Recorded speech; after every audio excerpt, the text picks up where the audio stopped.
4 కోట్ల ఇళ్ల నిర్మాణం చేసినటువంటి నరేంద్ర మోడీ గారి యొక్క ఆశీస్సులతో వారి యొక్క నిధులతో ఇల్లు లేని నిరుపేదలకి ఇల్లు కట్టించేటువంటి బాధ్యతకి మన రాజేంద్ర గారు శ్రీకారం చుడతారని చెప్పని నేను ఈ సందర్భంగా మరి పేర్కొంటూ మనకు జరగబోయేటువంటి ఎన్నికల్లో కాంగ్రెస్ వాళ్ళు కూడా వస్తారు, మరి టిఆర్ఎస్ వాళ్ళు కూడా వస్తారు. కాంగ్రెస్ కథమైపోయింది. టిఆర్ఎస్ వాడు పారిపోయాడు, అడ్రస్ లేడు. ఇక మిగిలింది జనంలో పెరిగి జనంలో పుట్టి జనం కోసం పరితపించేటువంటి ప్రజల కోసం ప్రగతి కోసం అధికార బాటని చూపినటువంటి వ్యక్తి రాజేంద్ర గారు. ఉద్యమం ద్వారా రాష్ట్రాన్ని సాధించినటువంటి వ్యక్తి రాజేంద్ర గారు.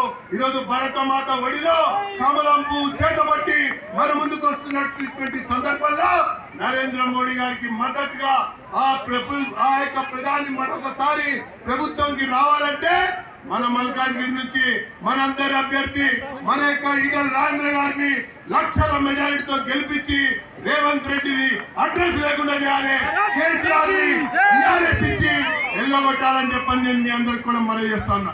ఇంకొకటే విషయం చెప్తా, 5 సంవత్సరాలుగా ఈ సాయిబాబా నగర్ ఉంది అని గాని సాయిరామ్ నగర్ ఉందని గాని ఇక్కడ పేద ప్రజానికం ఉంటారని గాని తెలిసి సోయ కూడా లేనటువంటి వ్యక్తి ఆ యొక్క రేవంత్ రెడ్డి.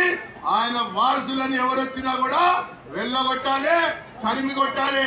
అంతేకాదు 58 జీవో కింద ఇడున్నటువంటి అందరికి కూడా పట్టాలు ఇచ్చినటువంటి చరిత్ర కూడా ఆ రోజులో ఎమ్మెల్యే గారు నాదే అని చెప్పని మనవి చేసుకుంటూ మనం అందరం కూడా భారతీయ జనతా పార్టీ యొక్క కమలం గుర్తుకి ఓటేసి లక్షల యొక్క మెజారిటీతో గెలిపించాలని చెప్పని ఈ సందర్భంగా మరి తెలియజేసుకుంటూ ఇప్పుడు మన ఎమ్మెల్సీ జనార్దన్ రెడ్డి గారు 2 నిమిషాలు మాట్లాడవలసి